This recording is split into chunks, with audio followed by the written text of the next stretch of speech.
Guapillos, ¿qué se sentiría morir en un mundial? Sabemos que la muerte pues es algo muy feo, muy triste y que no se lo deseo ni a mi peor enemigo. Así que no, este video no es como para burlarnos o algo, simplemente es como documental, informativo, ver estas cosas que han pasado en los mundiales y qué se sentiría, vaya, fallecer en uno, aprovechando que ahorita estamos en el mundial. Y bueno, estoy triste porque sacaron a México, pero bueno, vamos a comenzar. Las muertes más escalofriantes de los mundiales. Uy, no. Andrés Escobar, John Jarques, de la selección de Estados Unidos. Lanza un centro raso hacia el área colombiana. El Ok. defensa Andrés Escobar se lanza para defender. Su pierna toca el balón y lo desvía, dejando atrás a su propio portero. Oscar Córdoba, directo al fondo de su propia portería. 1-0 para Estados Unidos. 1-0, ok. El partido terminó y Estados Unidos ganó 2-1. Colombia, el equipo que muchos elegían para ganar todo el mundial, quedó eliminado en la fase de grupos. Uy, fase de grupos. 10 días después de aquel autogol, el 2 de julio de 1994, Andrés Escobar salió a una discoteca en su ciudad natal, No, no, no, no me digas eso. Medellín. Quería que lo vieran en público. Quería demostrarle a su país que no se estaba escondiendo. Alrededor de las 3 de la madrugada, estaba sentado solo en su coche, en el aparcamiento, cuando 3 hombres se acercaron. Hubo una discusión. Mencionaron el gol. Entonces, uno de ellos sacó una pistola y disparó 6 veces contra el cuerpo de Escobar. Según testigos presenciales, el tirador gritaba ¡Gol! ¡Gol! Después de cada disparo. El tirador, Humberto Castro Muñoz, era el chofer de los hermanos Gallón Genao. A ver, obviamente pues lo encontraron, ¿no? De hecho, pues, o sea, qué tonto, ¿cómo vas a hacer eso, hermano? De verdad, yo no entiendo a la gente que quita la vida. O sea, puede estar enojado con una persona o algo, pero para quitarle la vida, ¿en serio, hermano? ¿Qué tan monstruo tienes que ser? No, no, no, y luego por fútbol, y luego por tonterías. Es que siempre son tonterías, de verdad. 2 narcotraficantes vinculados al cártel de Medellín. El misterio de Matías Sindelar. Ok, eso explica muchas cosas. A Matías Sindelar lo apodaban el Mozart del fútbol. Su equipo ya se había clasificado para el Mundial de 1938 Ok, porque ya se empezó a escuchar así como que doble.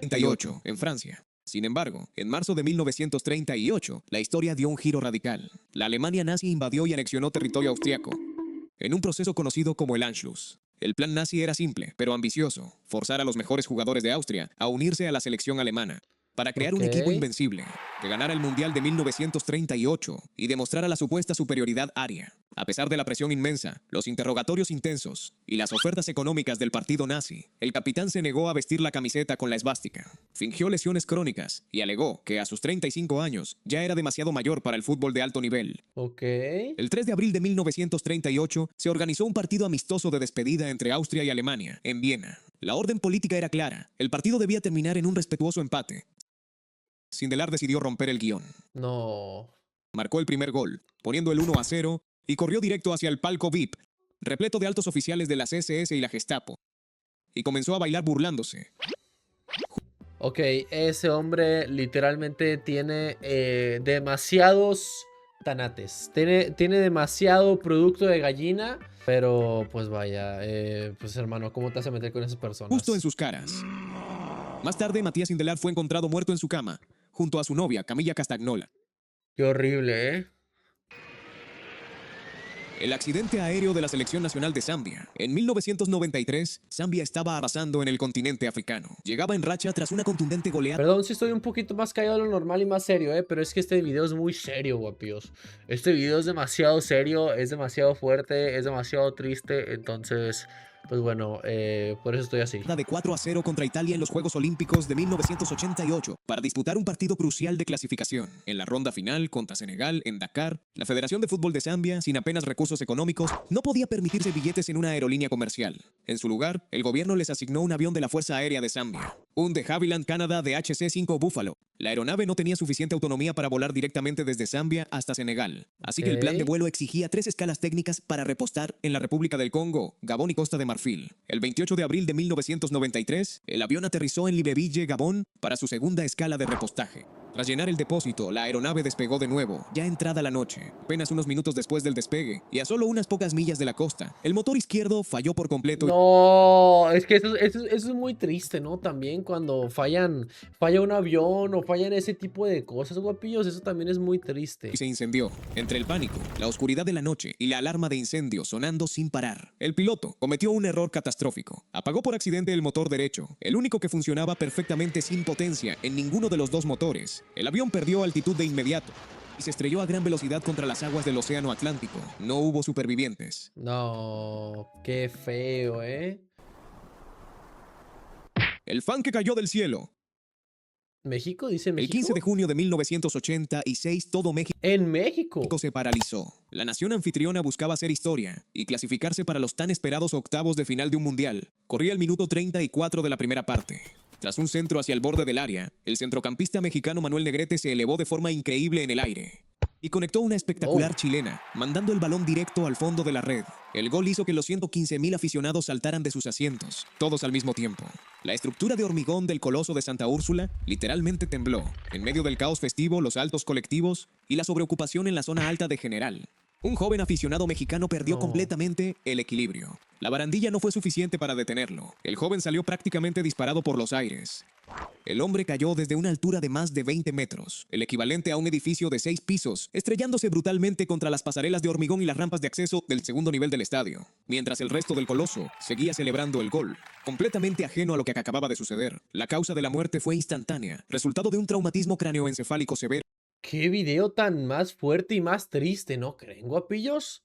y múltiples fracturas internas, provocadas por la desaceleración brusca y el brutal impacto contra el concreto. Los paramédicos del estadio llegaron al lugar en cuestión de minutos, pero solo pudieron certificar la muerte del aficionado y cubrir su cuerpo en uno de los túneles del Azteca, mientras el partido seguía su curso.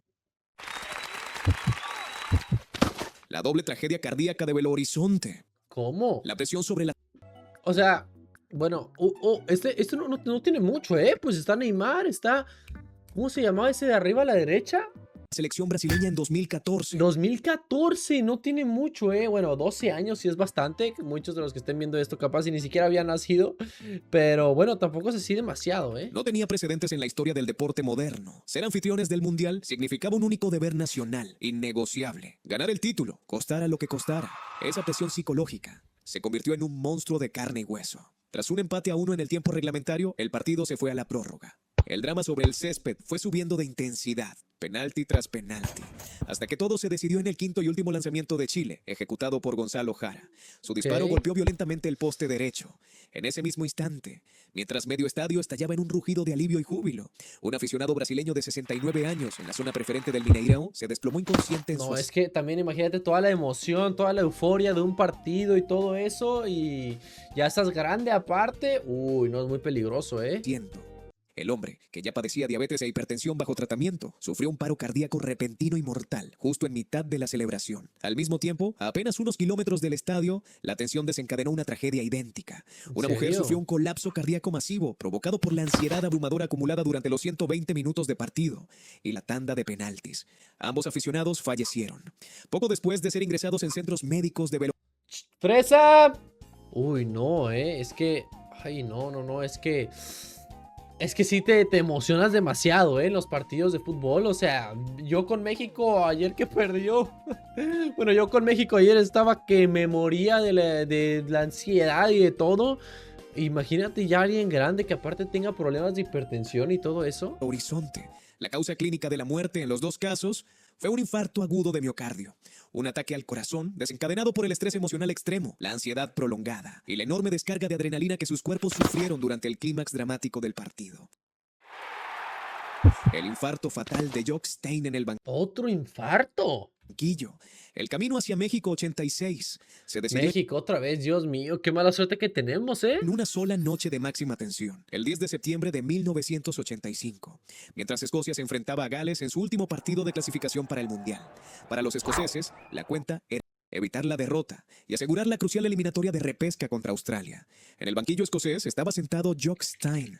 Sin embargo, Stein no se encontraba bien y, abrumado por la enorme tensión del partido, se había olvidado de tomar su medicación para el corazón. No, es que aparte con problemas, es que de verdad el fútbol es tan intenso, guapillos, es tan intenso el fútbol. Stein se le veía inusualmente pálido y permaneció sentado en el banquillo. Con solo 9 minutos por jugar antes del pitido final, el destino le lanzó un salvavidas a Escocia. El árbitro señaló un penalti a su favor. David Cooper clavó el balón en el fondo de la red para poner el empate a 1. Fue justo en ese preciso instante de máxima liberación emocional cuando el corazón de Jock Stein dejó de funcionar.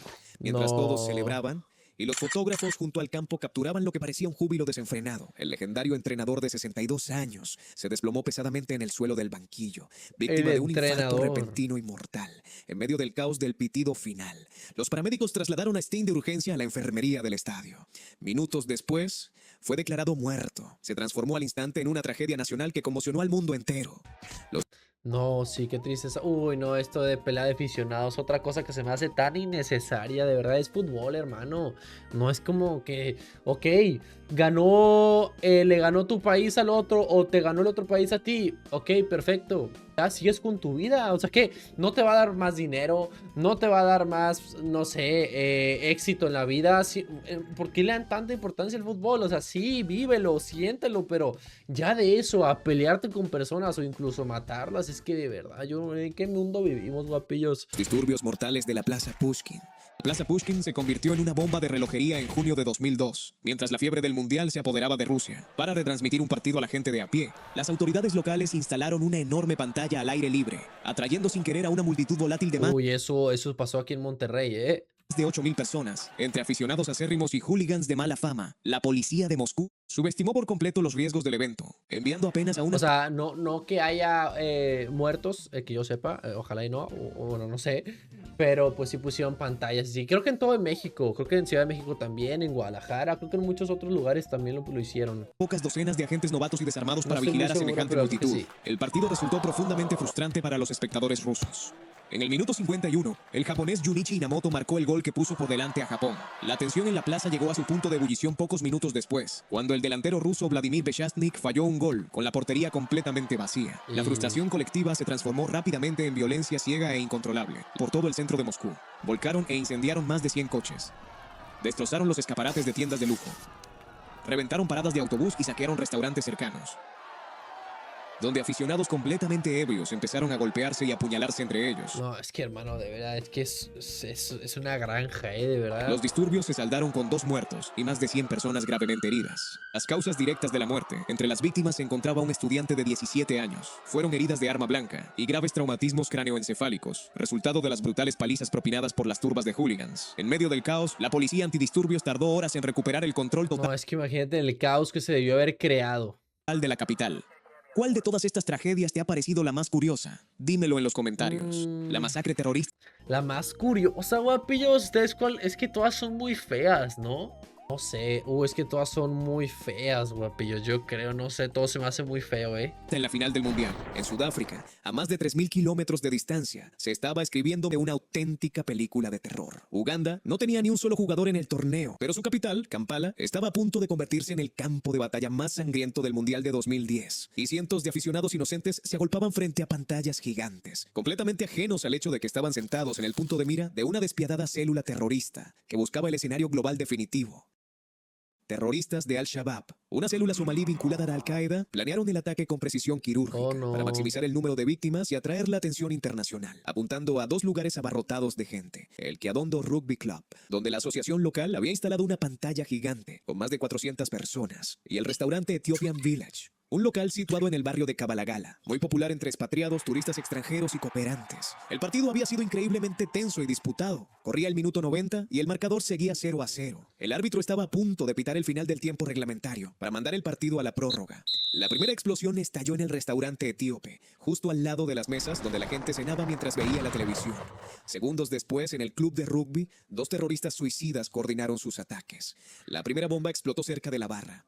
En medio del pánico generalizado, la multitud salió en estampida hacia la salida trasera, exactamente donde el segundo terrorista detonó su chaleco explosivo, atrapando a la masa de gente en un mortal fuego cruzado de metralla. Algunos aficionados pensaron en un primer momento que se trataba simplemente de unos fuegos artificiales. No, es que me quedo callado porque es que no lo puedo creer, ¿eh? No sé cuánto tiempo me quedé callado viéndolo, pero Dios mío, qué fea situación, guapillos. De verdad, qué fea situación. Me imagino a la pobre gente cómo está sufriendo, cómo están corriendo por sus vidas. O sea, Dios mío.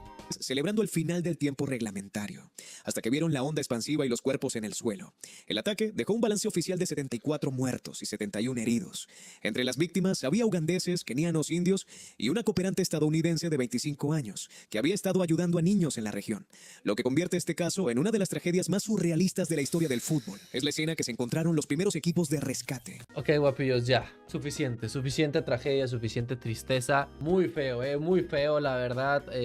Todo esto que pasó en los mundiales. Afortunadamente en este mundial al parecer no ha pasado nada. Esperemos que siga así, que no haya ese tipo de problemas, de cosas feas, porque pues qué horrible, guapillos, de verdad, qué horrible. Yo le deseo a toda la gente, a todo el mundo, toda la gente buena de este mundo, salud, mucha vida, y pues nada, cuídense mucho porque está muy fea, hay personas muy locas, desgraciadamente. Así que nada, guapillos, gracias por haber visto este tremendo video, no sé si tremendo, traumante video, inquietante. Muchas gracias por todo el apoyo, guapillos, ya saben que los amo y nos vemos en un próximo videito. Chao, chao, bye, guapillos.